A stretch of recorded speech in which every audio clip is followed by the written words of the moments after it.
اعوذ باللہ السمیع العلیم من الشیطان الرجیم من ہمزہ ونفخہ ونفثہ بسم اللہ الرحمن الرحیم۔ آج ہم سورہ یاسین کی فضیلت، اس کا ترجمہ اور مفہوم پڑھیں گے۔ اس سورت کی فضیلت پر کئی روایات مشہور ہیں، مثلا یہ کہ یہ قرآن کا دل ہے اور اسے قریب المرگ شخص پر پڑھا جائے وغیرہ وغیرہ،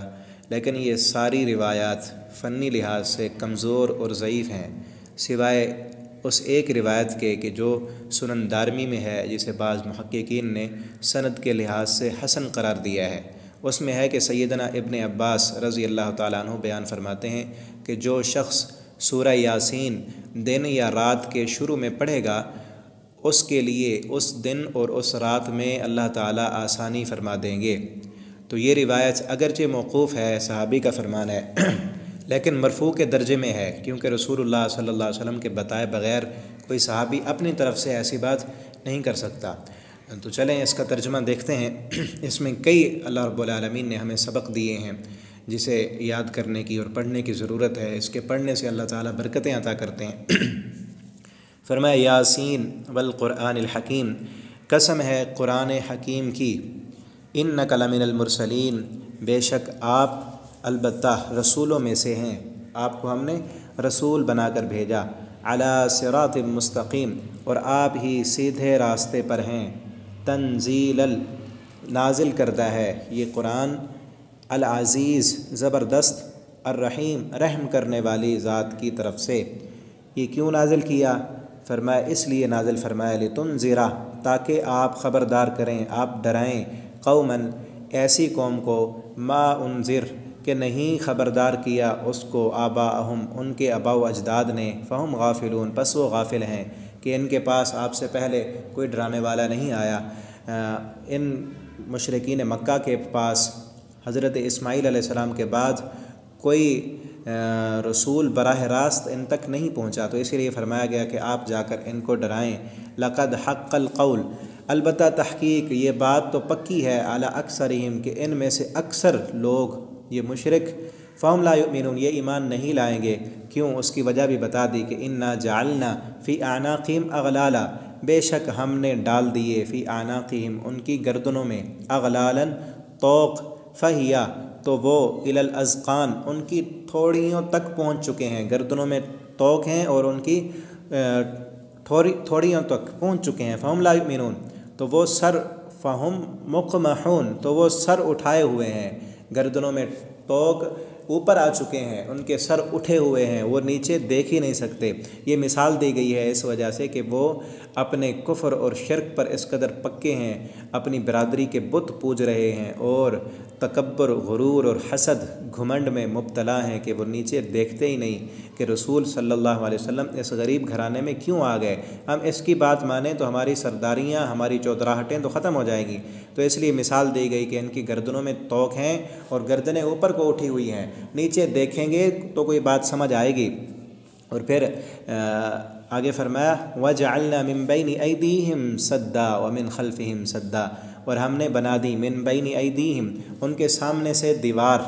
سدن دیوار، ومن خلفہم اور ان کے پیچھے سے بھی سدن ایک دیوار، فاغشیناہم پھر ڈھانپ دیا ہم نے ان کو، فہم لا یبصرون وہ دیکھ ہی نہیں سکتے۔ یہ آگے اور پیچھے دیوار کی جو مثال دی گئی ہے، یہ نا دنیا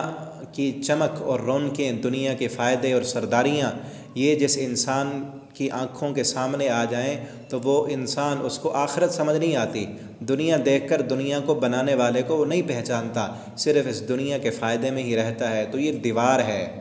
یہ ایک دیوار ہے ایسی جس دیوار کی وجہ سے وہ آگے نہیں دیکھ سکتے، آخرت کو نہیں دیکھتے، آخرت کے فوائد کو نہیں دیکھتے۔ پیچھے بھی دیوار ہے کہ وہ اس آخرت کو سمجھتے ہی نہیں، سمجھنے کی توفیق ہی نہیں، تو دیکھ نہیں سکتے، تو ایمان نہیں لائیں گے، یہ جہنم میں جائیں گے۔ وَسَوَاءٌ عَلَيْهِمْ فرمایا کہ برابر ہے ان پر، أَأَنذَرْتَهُمْ کہ آپ ڈرائیں ان کو، أَمْ لَمْ تُنذِرْهُمْ یا آپ نہ ڈرائیں ان کو، فَهُمْ لَا يُؤْمِنُونَ یہ ایمان لانے والے نہیں ہیں، ان پر مہر لگ چکی ہے۔ اس کی مزید وضاحت اگر مطلوب ہو تو پیچھے سورہ سجدہ میں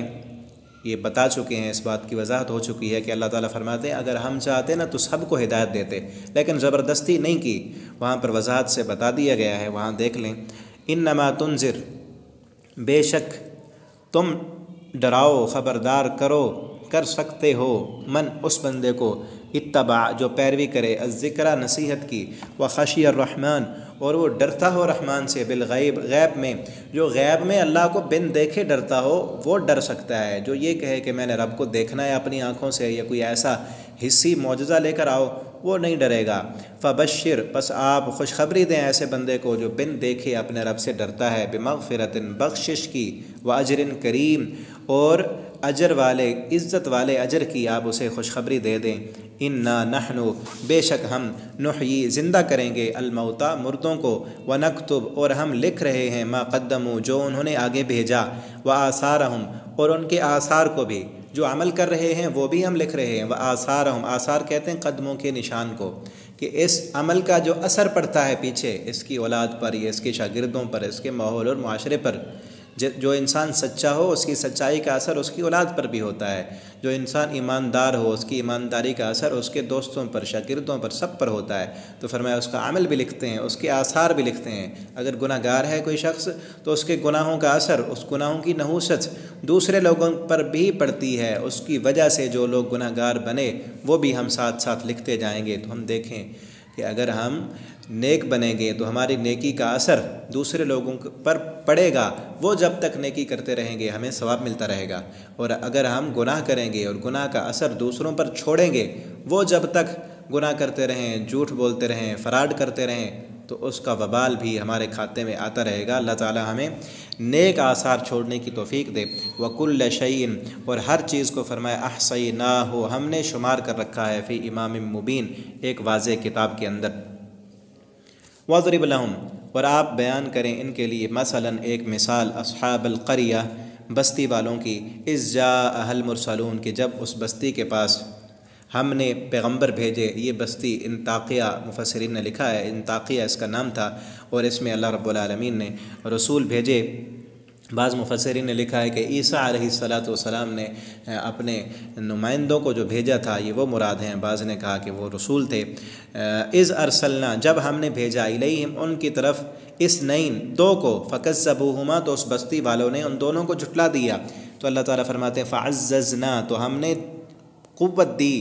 تائید کی ہم نے، بثالثٍ تیسرے کے ساتھ، دو کو جھٹلایا تو ہم نے تیسرا بھی بھیج دیا۔ فقالوا تو انہوں نے کہا انا الیکم مرسلون بے شک ہم تمہاری طرف بھیجے گئے ہیں۔ قالوا ان بستی والوں نے کہا ما انتم نہیں ہو تم، الا بشر مگر بشر، مثلنا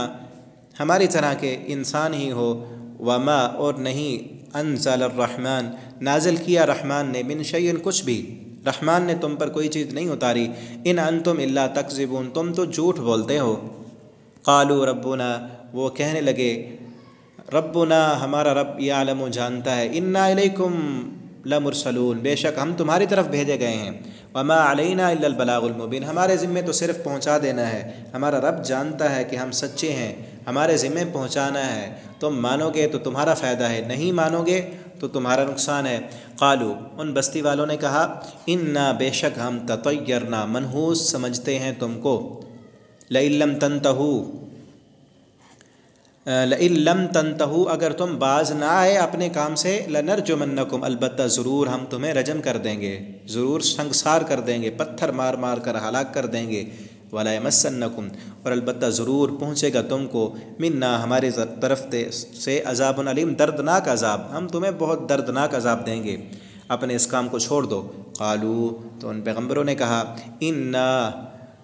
قالوا طائرکم بے شک تم یہ جو بد فعل لیتے ہو، معکم وہ تمہارے ساتھ ہے، تمہارے اپنے غلط کاموں کی وجہ سے نحوست آتی ہے، ہماری وجہ سے نحوست نہیں۔ این ذکرتم کیا بھلا ہم تمہیں نصیحت کرتے ہیں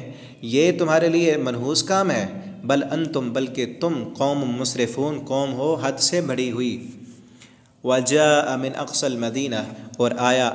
شہر کے دور دراز کے حصے سے، رجل ایک بندہ، یسعی دوڑتا ہوا، شہر کے دور دراز بستی میں رہتا تھا، وہ دوڑتا ہوا آیا، اللہ رب العالمین نے اسے سمجھ دی۔ قالا اور کہنے لگا یا قوم اے میری قوم، اسی قوم سے تھا نا، تو اپنی قوم سے خطاب کر کے کہنے لگا اتبعوا المرسلون ان پیغمبروں کی بات کو مان لو، اتبعوا پیروی کرو، من جو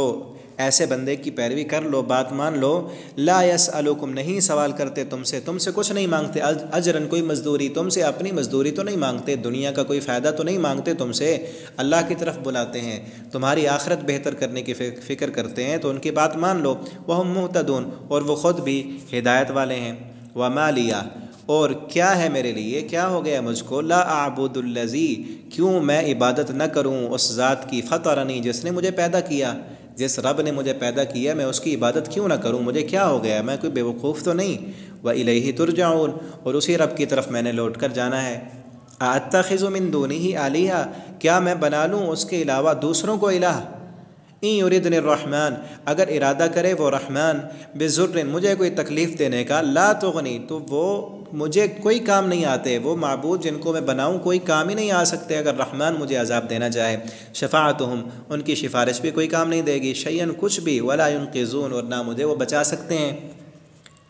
انی اذا لفی ضلال مبین، بے شک اذن اس وقت، لفی ضلال مبین، میں واضح گمراہی میں ہوں گا، جب میں نے رحمان کو چھوڑ کر کسی اور کو معبود بنا لیا تو میں واضح گمراہی میں ہو جاؤں گا۔ انی آمنت بربکم،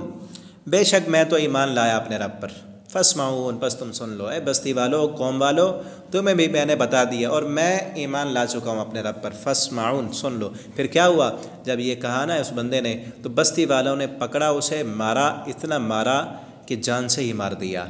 ایسا مومن اسی وقت ایمان لایا اور ایمان لانے کے جرم میں بستی والوں نے پکڑا، مار مار کے مار دیا۔ اللہ رب العالمین نے فوراً جنت دے دی اور کہا قیل ادخل الجنہ، اے میرے بندے جنت میں چلا جا۔ قالا، جب جنت میں پہنچ گیا نا، قالا، تو اس وقت بھی اب اس مومن بندے کا ایمان دیکھیں، ان لوگوں نے مار مار کر مار دیا جان سے، اور اس کے دل کی تمنا کیا ہے کہ جب جنت میں پہنچا کہتا ہے قالا یا لیت قومی یعلمون، کاش میری قوم کو معلوم ہو جاتا۔ یہ ہے ایمان کہ انہوں نے جتنا بھی ظلم کیا نا، پھر بھی ان کے لیے خیر خواہی سوچ رہا ہے، یہ نہیں کہ انہوں نے مجھے مارا ہے تو اب جائیں جہاں جاتے ہیں، جنت میں پہنچ کر بھی ان کے لیے خیر خواہی ہے جنہوں نے جان سے مار دیا۔ یہ مومن بندے کی نشانی ہوتی ہے کہ اس کو جتنی تکلیف ملے، مصیبت آئے، دکھ پہنچے، وہ پھر بھی لوگوں کو خیر پہنچاتا ہے، وہ شر کے بدلے شر نہیں پھیلاتا، بلکہ لوگ اسے سنگ ماریں تو وہ ثمر دیتا ہے۔ تو مومن کی مثال تو ایسے ہے کہ مثل شجر بن جا تو، مثل شجر کے لوگ سنگ ماریں تو ثمر دے، لوگ پتھر ماریں تو اسے پھل عطا کر۔ آگے فرمایا بما غفر علی ربی، کاش میری قوم یہ جان لیتی کہ کس طرح میرے رب نے، بما غفر علی، کس وجہ سے مجھے میرے رب نے بخش دیا ہے، ربی، میرے رب نے، وجعلنی، اور بنا دیا ہے مجھ کو، من المکرمین، عزت دار لوگوں میں سے، کس قدر میرے رب نے میری مہمان نوازی کی ہے، کاش میری قوم کو بھی پتہ چل جاتا۔ وما انزلنا علی قومہ، اور اللہ تعالیٰ فرماتے ہیں نہیں نازل کیا ہم نے علی قومہ، اس کی قوم پر، من بعد ہی، اس کے بعد، جندن، کوئی لشکر، من السماء، آسمان سے، وما کننا منزلین، نہ ہم اتارنے والے تھے، آسمان سے لشکر اتارنے کی ضرورت نہ پڑی، ہم نے ایسے ہی تباہ کر دیا جن لوگوں نے ان پیغمبروں کو جھٹلایا۔ ان کانت، نہیں تھی، الا صیحۃ، مگر ایک چیخ تھی، واحدۃ، ایک ہی، فاذا ہم خامدون، پس اچانک وہ بجھے پڑے تھے، سب کے سب ایسے ہوئے جیسے بجھ چکے ہوں، سب کو ختم کر دیا۔ آگے فرمایا حسرتا، ہے حسرت، افسوس، علی العباد، بندوں پر، ما یأتیہم، نہیں آتا ان کے پاس، من رسول، کوئی بھی رسول، الا کانوا بہ یستہزئون، مگر وہ اس کے ساتھ مذاق اڑاتے ہیں اس کا۔ الم یروا، کیا وہ نہیں دیکھتے، کم اہلکنا، کتنی ہم نے ہلاک کر دی، من القرون، بستیوں میں سے، انہم، کہ بے شک وہ، الیہم، اس کی طرف، لا یرجعون، نہیں پلٹتے تھے، اپنے رب کی طرف نہیں پلٹے، تو ہم نے ان بستیوں کو صفحہ ہستی سے مٹا دیا۔ وَإِن كُلٌّ، اور نہیں، وَإِن كُلٌّ، اور نہیں سب کے سب، لما جمیع، جب ہمارے پاس جمع ہوں گے، محضرون، حاضر کیے جائیں گے، یہ سب کے سب، اور کوئی ٹھکانہ نہیں ہے ان کا، بلکہ ہماری طرف ہی ان سب کا لوٹ کر آنا ہے۔